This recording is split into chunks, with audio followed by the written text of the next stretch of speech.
Osun governorship race, APC screening committee bars Omisore, 6 others aspirants.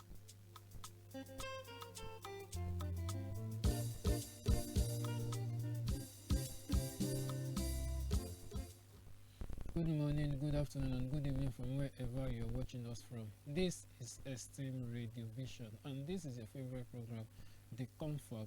We are sorry, for not bringing the CONFAB to our dear esteemed viewers for the past days. It was due to a technical issue that has been resolved now. For the betterment of the program, to always make the program a sweet one and enjoyable for all our viewers. I want to say a very big thank you to our executive producer in person of Deacon Michael Adeboye Ashalu, aka Omo Iya Lakara. I want to say a very big thank you to you. Thank you for always supporting, and thank you for what you will keep doing for us. I want to say a very big thank you to you, and as well our producer in person of Adenipekun Afolabi, the prince on the show. And I still remain myself, Ayomikun, AY for short, and with me in the studio is Adenipekun Afolabi is my name. Your prince on the show. I'm saying to you, welcome once again. Like Ayomikun said, I want you to just take our apology like that. We did not take you for granted. Thank you for always stay tuned to Esteem Radio Vision and your favorite program, the CONFAB on Esteem Radio Vision. Thank you for joining us. all right. Before we go into the topics that we have for today, let us go on a very quick break.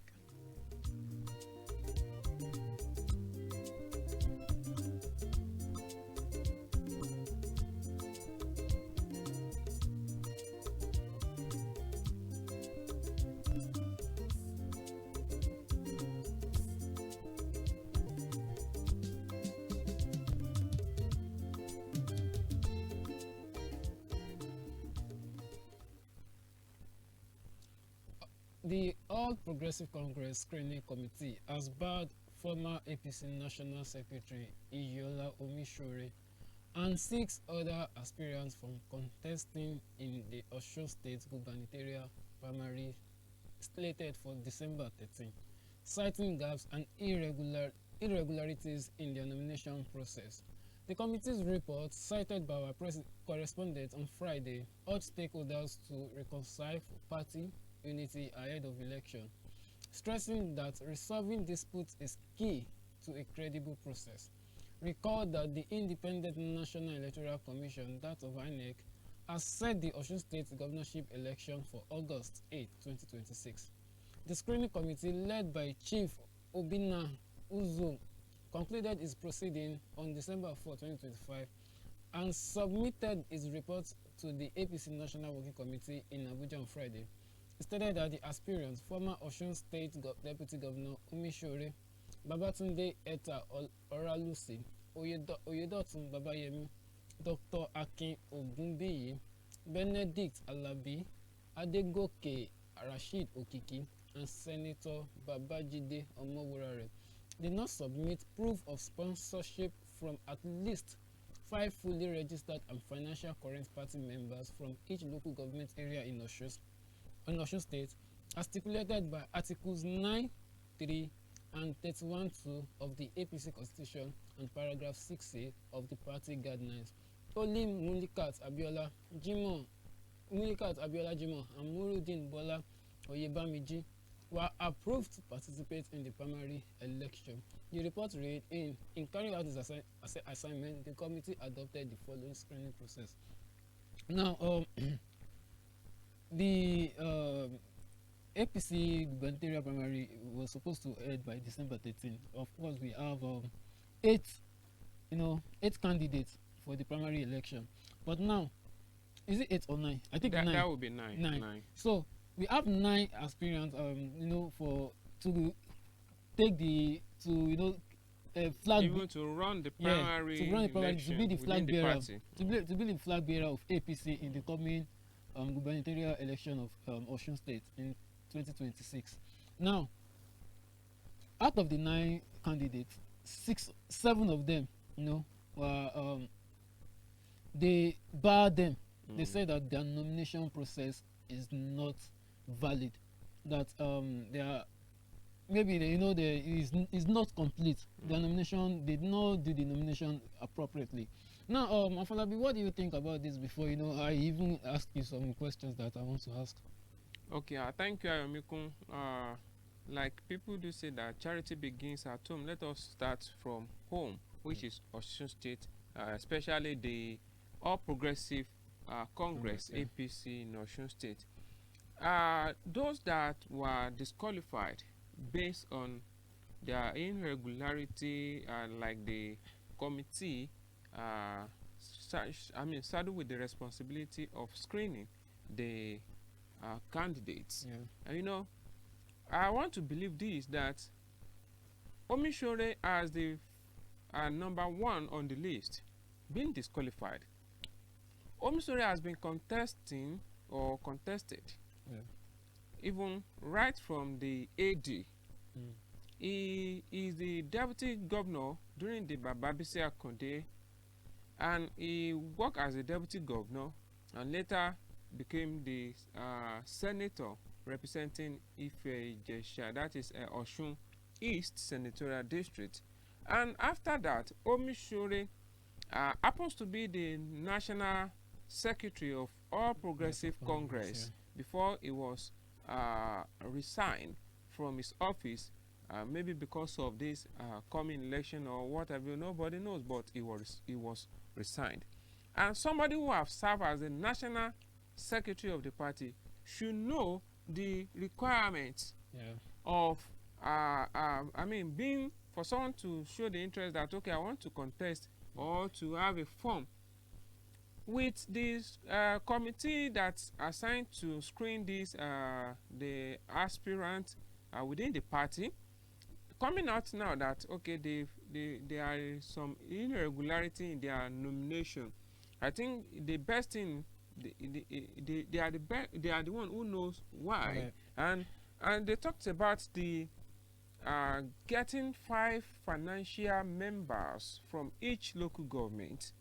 I think with the calibers of Omisore and Benedict Alabi and Akin Ogunbi, who has he has contested for the primary election in the PDP, and even in Accord, Dr. Akin Ogunbi. I think Omisore contested as a candidate in the Labour Party. No, under the SDP. Okay, yeah, SDP. SDP. Sorry, SDP. He contested as a governor under the SDP, and he lost that election.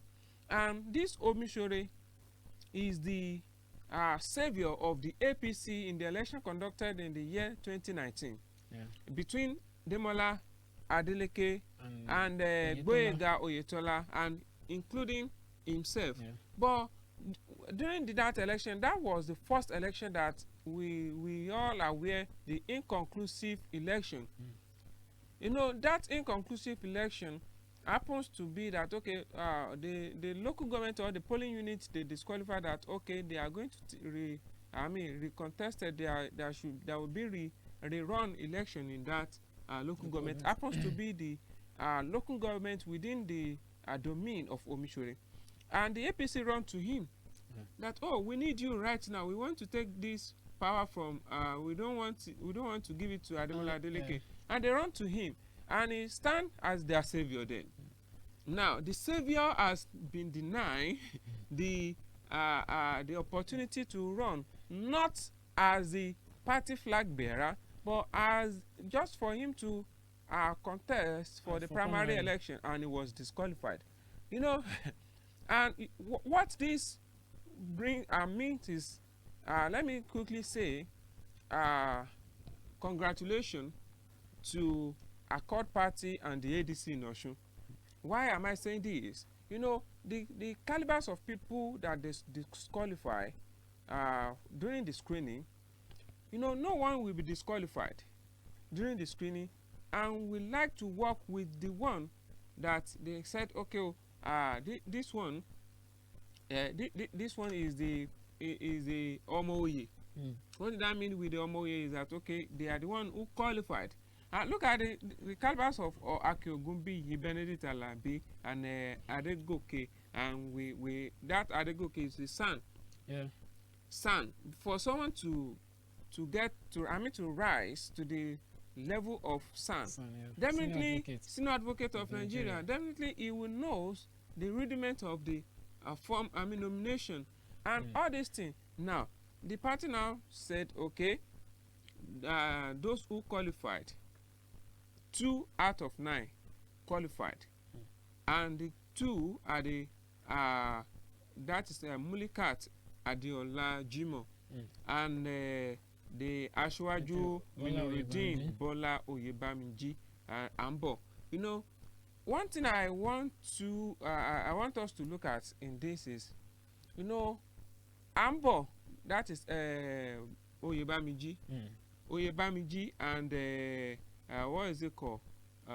Oyebamiji and the Mulikat. Yeah. Both of them, they are in the same page. Because I was so surprised when I heard about it that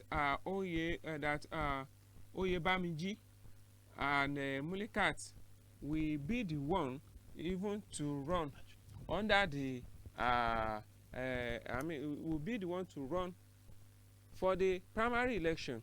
You know what I'm concerned about is that I want to see this as a way of saying no to the big fish in the party. What did I mean with the big fish? People like Omisore, Benedict Alabi, Adegoke, and Oralusi, and who else? That is, we have Senator Omoworare from Ile-Ife, and people from, especially, let's say, people from Osun East. They are most of them are the one disqualified. People from Osun East and Osun Central, yes, most of them, they are the one who was disqualified. But with this now, if we want to talk about the what is it called, the nomination, definitely it means Omisore and the others will not be happy. They will not be happy with what is happening. They will not be happy with what is happening. That is the point. And I think it will be better. It will be better for the APC to rethink, to know exactly what is happening within their party. They should know. And one thing I want to say about this again, you know, I said something in the first instance that congratulations to to ADC and the Accord party in Osun. You know why I said that is, definitely I know people like Omisore denying of that opportunity may not likely to even work with any other anyone in the party, because this is a long time ambition for Omisore to become the governor in Osun, and for him to jeopardize, or for him not to be allowed even to contest now, definitely it means he will not like to support anyone. He will not like to support anyone, like you know that, okay, people like Adegoke may still likely to support anyone who won the primary election of the party. They may want to be with them, but for that Omisore, I doubt it. Well, I doubt it. we can't say yet, but then I will just I will just say something that this okay, now you've answered one of the questions I wanted to ask. I still want to ask about the I still want to ask you about the, you know, several aspirants that was, you know, that was disqualified for primary election. That how will the aspirants be like? Are they still going to be functional in the party? But then you've already talked about it that most Talking of of the them. functionality or for them to function, some of them may still consider that, okay, this is our party and we have nowhere to go and we remain in the party. But some will still remain in the party and not working with any other aspirant. That is exactly what I'm trying to prove. Yeah, that's what I'm saying too. That most of them might want to still stay in the party, so just give their support to the person that will later be the flag bearer, and some might just feel like, oh, they've nullified me, and I cannot be this flag bearer, but let me just be on my own. But then I want to ask a question. Can this cause an uproar, like a quarrel in the party, that this maybe with the one of Omisore, he contested as an SDP, he contested for SDP before, and definitely there are some promises that they will have made for him before joining the APC party. Now, if one of the promise is that he's going to be the next governor, I don't think party can make such promise. I'm just saying, like, probably if the party are not now doing justice to the promise they made, now how will can that cause the quarrel in the party? Thank you for that question. Definitely, if you promise someone that you are going to give out something and you couldn't do it, or you deliberately you didn't do it, maybe because the present situation you find yourself, the person you promised that you are going to do this and do that will not be happy with you. And one thing is that like I said earlier, that I don't think that any political party will promise you that, oh, when you join us we are going to give you this, because they knows that they are not the only one in the party, and they also have people that they listen to. They are accountable to. Baba Sokwe, this is common in Nigerian politics. I think that Baba Sokwe was the one that fueled the Omisore to join the APC that time. Yes, because of Omisore safe APC during the 2019 election, and it was wooed that, okay, come and join us. And one thing we know APC for then is that if you can join us, your sin will be forgiven. And Omisore then see himself as a sinner. Yes, that is why he need to, because then his traveling passport was seized by the government of the day, that, okay, they will not allow him to travel out. And for him to have all this privilege, definitely, if you want to have all this, come and join us, we'll do this and do that. That is what prompted Omisore to join APC. If it would have been better if Omisore remained in his party. One thing about the political party is that they will not have adequate trust in someone who is always from another party, cross-carpeting from one party to another, because they will see you that you are inconsistent. And they know that someone that is not inconsistent with what he wants, definitely, if they give the person what he wants, it may not be easy to control. And one thing about the party in Nigeria is that they want to have absolute control on their on their members, especially either you are the governor or the chairman or the president. They want to have say with party supremacy, that, okay, you need to be reported to the party that give you the platform even to become what you are.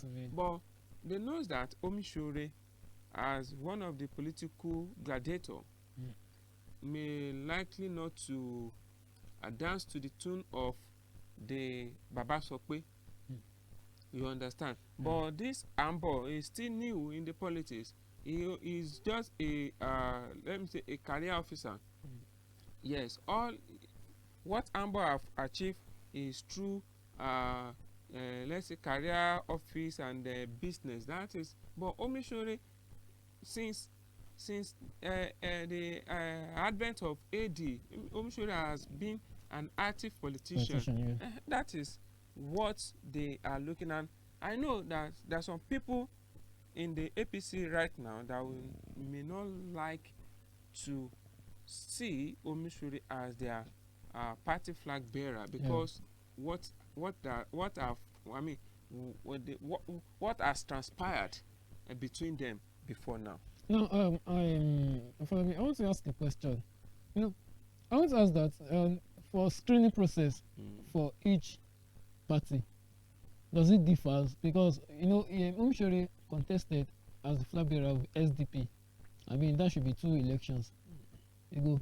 But now, they're now saying the same person that contested as a flag bearer, that is the one the primary, he did everything.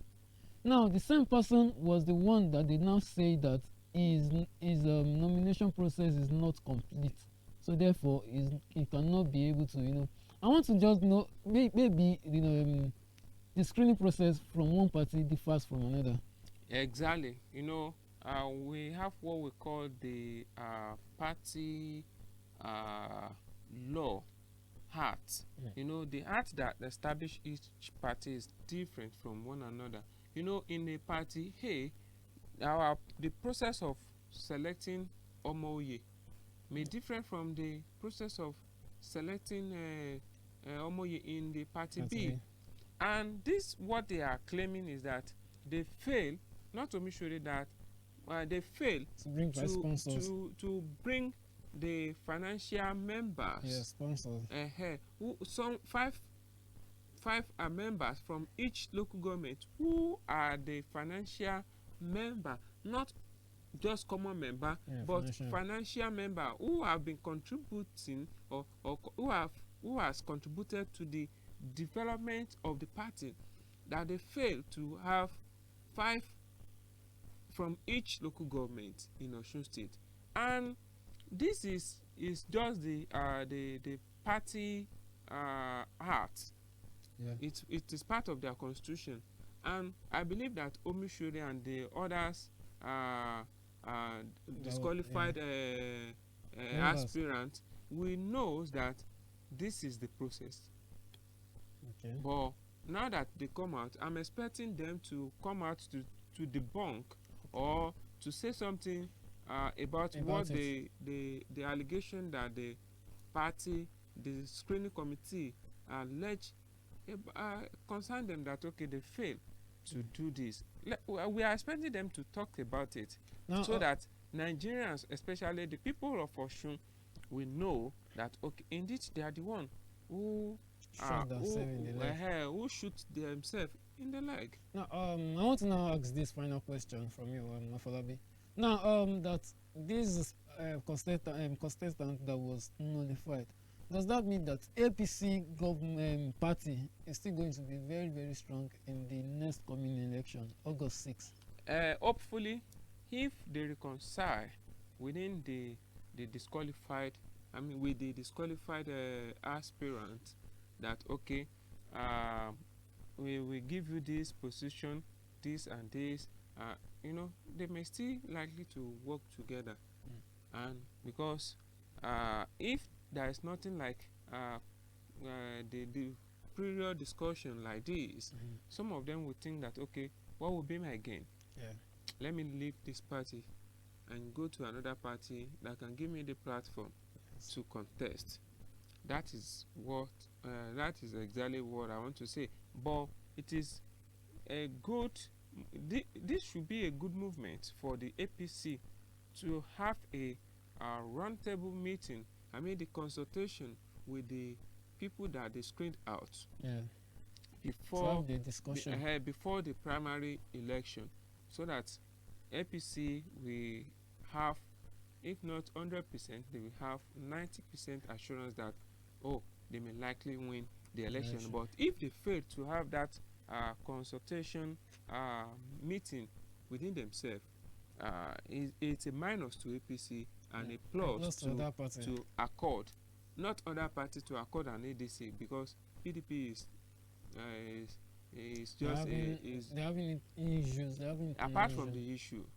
Apart from the issue, the process they carried out to select their governorship, I mean their Flag party bearer. flag bearer for the governorship election in Osun. The process is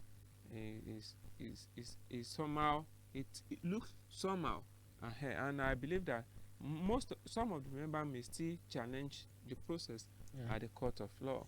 All right, Afolabi, thank you for your analysis. And our esteemed viewers, if you have your own opinion, if you have your own view about it, please drop them in the comment section. We'll be there to take them and to interact with you for that. Before we go to the second topic we have today, let us go on a very short break.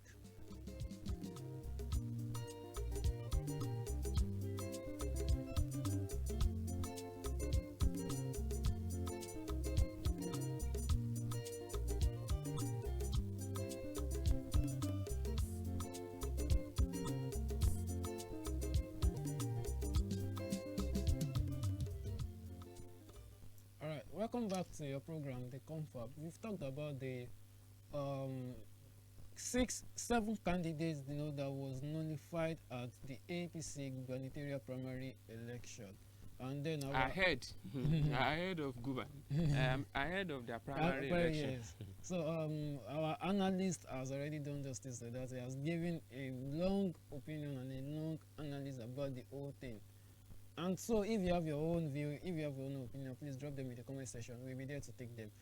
The second topic we'll be discussing today, the family of 28 years old commercial motorcyclist, the person of Saheed Ganiyu Ayinde, has petitioned the Inspector General of Police, IGP Kayode Egbetokun, accusing officers of the Divisional Police Headquarters in Agoiwoye, Ogun State, of extrajudicial killing, torture, extortion, and professional misconduct. The family in the petition addressed through their lawyer Olaniyi Oladoni and submitted to both the IGP and police of the House of Representatives called for an urgent probe into the gruesome murder of their son while in police custody.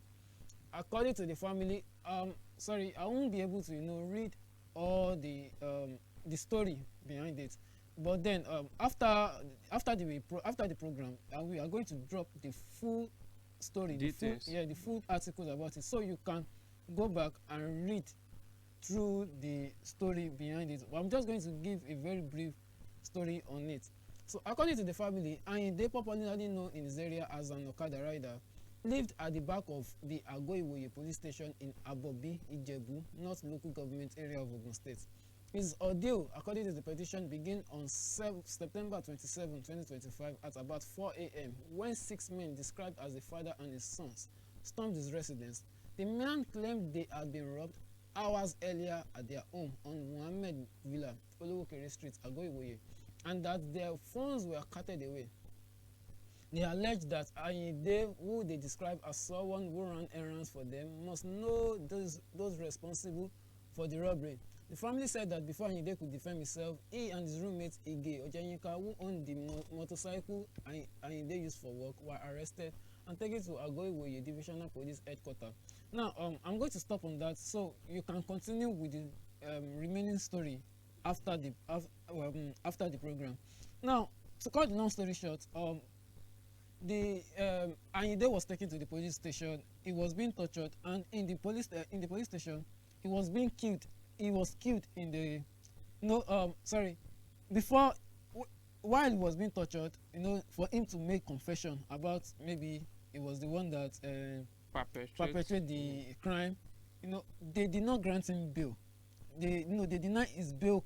They denied him of bail, both him and his friend that was arrested.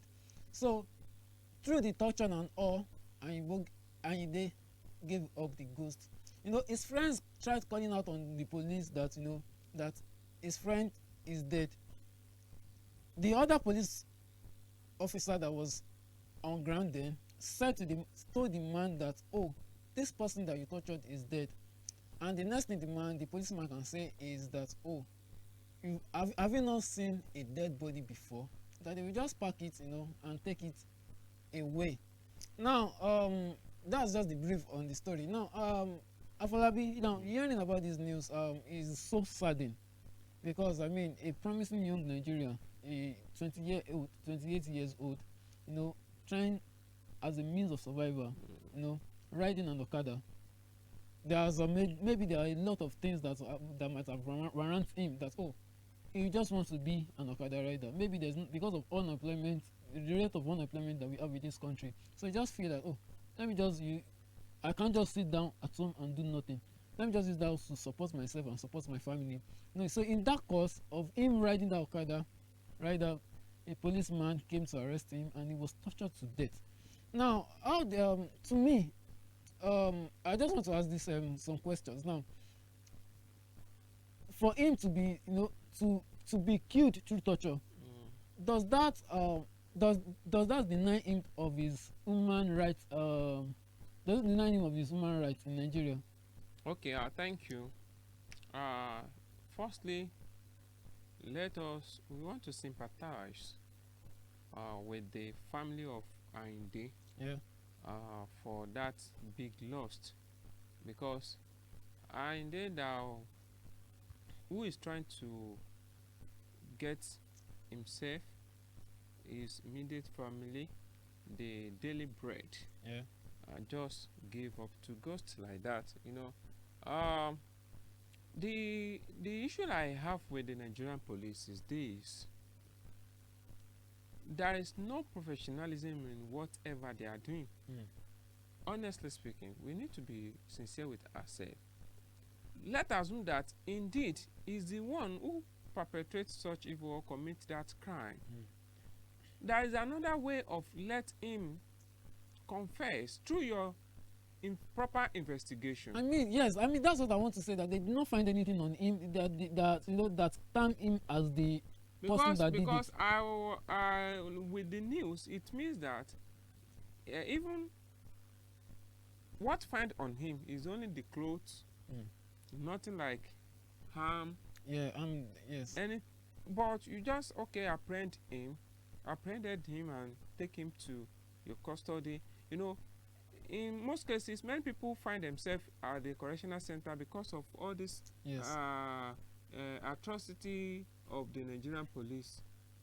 What I mean is this: you just there is a popular name they normally use that is it park here or whatever. Yeah, you park it to the side. They will just park people along the road that why are you still here at this time, without asking further question that why are you here, what are you doing? But they just pack everybody. This kind of thing happened to me. That should be 2 days ago. I was on my way home around 8:30 to 9. So I was on my way home. I saw some security operative. They were like, "Where am I coming from?" I was like, "Okay, I was coming from church." And then they were like, "No, that what is inside my bag? They have to search through my bag and everything." It was until I could provide them an ID card that this is me and I have a valid ID card. And they even with the ID card, they have to even take me to someone that they feel that should recognize me, that it is truly who I said I am, before they could allow me to go. I mean, and that is what we call professionalism. It is not that you just take someone and the next thing is just for you to be torturing them. There are some people that they have illness in their body, and if you are trying to invite something hard on them, they may give up. And without considering the health of that person, you started torturing, and your attention was called that this person is dead. The next thing is, have you not seen a dead body before? A corpse before or a dead body before? No, it shouldn't be. We as for the fact that you are a police officer, you should have how will I put it? You should have empathy. I'm not saying you should sympathize, but you should have empathy. And this for them not to take them to the court, Yeah. and you kept them in your custody more than 24 hours stipulated by the constitution. You can only keep someone that you apprehend while perpetrating evil acts. You can keep such person to earn any hours just for you to get your findings. But No, it's not No, 48 no, hours. 48 hours after then you charge them to court. no, they can still keep such people. Okay, maybe they find them during, I mean, while perpetrating that evil. If they are And if they are the- court rendered dead. yes. They are court rendered dead. They move them to court No, immediately.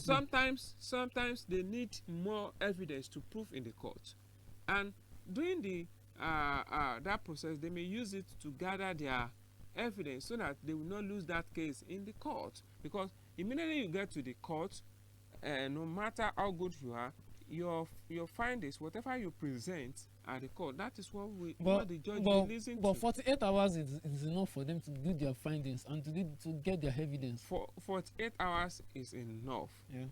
But you know, the way we operate in the country, that is why some people still use that, stand on the fact that, okay, they can still kept them within their custody, because even more than that. Because of what you said, that's the reason why some police officers can feel that, oh, this person is a suspect, is a suspect, and then they can feel, oh, let me just keep this person in the custody No, they cannot. If you do not caught such person, right? I mean, during the I mean, why in the heart? If you did not caught such person in the heart, you cannot detain in more than 48 hours. You cannot. It's 24 hours. It's not 48. Cannot. After the 24 hours, or when exactly 24 hours, you can charge them to court. But in most cases, if they apprehend or they arrest someone for evil acts or crime on Friday, maybe like 4, they can still keep them till Monday. Yes. You know what? No, it's 24. Wait, for 24 hours working hour. It's 24 working hours. It's not inclusive to weekend. That is on that. But for them to torture the suspect till he gave up, that is bad. That is bad. And we are appealing to the Nigerian police that they should try as much as possible to prove professionalism in whatever they are doing. That is just it. And because the deed has been done, they have achieved their aim. They have, even the person that you arrested, how will you get information or fact from the dead man? Now, I want to now ask this question, this final question. Yeah. Now that he's dead, if it was actually, now it was later proven that it was not the one that that perpetrated that act. Now, what should now be the penalty? Like, what should, like, because to me, I feel the person that went to report to the police officer and the police officer should both face the law, because the person went to, that is how am I going to put misinformation. The person that went to go and report from the police officer that's misinformation, and it's a very punishable offense. It is good for you to inform, but the person that you are giving the information to should show the level of professionalism. And before you can inform a security operative, then that means that you must have your own evidence that, oh, this is the person that did this thing. Even sometimes, if you are not careful, if something happens to you and the police came to the scene, they will be the one to ask you, who did you suspect? Yes, they will ask you, who did you suspect. That is suspicion. If you said you suspect, you can suspect anybody. Yes, definitely, I know. You can suspect anybody. Suspecting someone does not mean that he is the one. Yes. It does not mean that he is the one. But if you now said, okay, I suspect so person, and they now said, oh, don't worry, he will be the one that is the one that doing it. That is wrong, because if it was later, or if it is later proof in the court of law that he's not the one, you'll be sued for defamation of character. Yeah. That is just it. But this, if later on they discover that the Ayinde is not the one, I think the Nigerian police should do the needful, even for the person who came to report, to give them the forceful information. Because if you give forceful information in the court, the judge have the right to sentence you for misleading the court. Yeah, for misleading. Yeah. That is. And then I just hope that this whole issue will not be something that they can sweep under the carpet. Under the carpet. Yeah. No. Justice for Ayinde. Yeah, justice for Ayinde. Yeah. All right, this is where we'll be rounding up on the CONFAB today. Special thanks to the executive producer in person of Dr. Michael Adeboye Ashaolu, the CEO of Adenipekun Foundation, where we provide care and we give to the needy. And it's not just, we give medical aids to the old people and to those that generally needs it. One of the major things that he did was giving artificial arms and leg, to several hundreds of people that that were that maybe one of the across Osun State. Yes, maybe one of the hands are not working. He gives them an artificial hand. Support them with artificial legs and even with a little token. Even medical outreach. Yes, medical outreach for the senior citizen. Yeah, and also the students to give scholarships to the students, and many more of things that he does in the Adenipekun Foundation. Once a very big thank you to you and our producer, and of course our regular analyst on the CONFAB, the person of the your mind is on the CEO. Yeah. Okay, Adenipekun Afolabi is my name. That is your prince on the show. Thank you so much. Thanks for that accolade.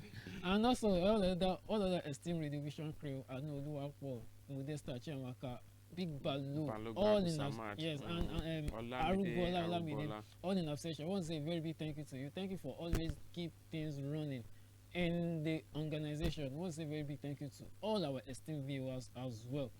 This is where we'll be rounding out of the CONFAB today. But before we go, please, there is a musical studio at esteemed Radio Vision where you can record your music, where you can go live for live streaming at a very little money.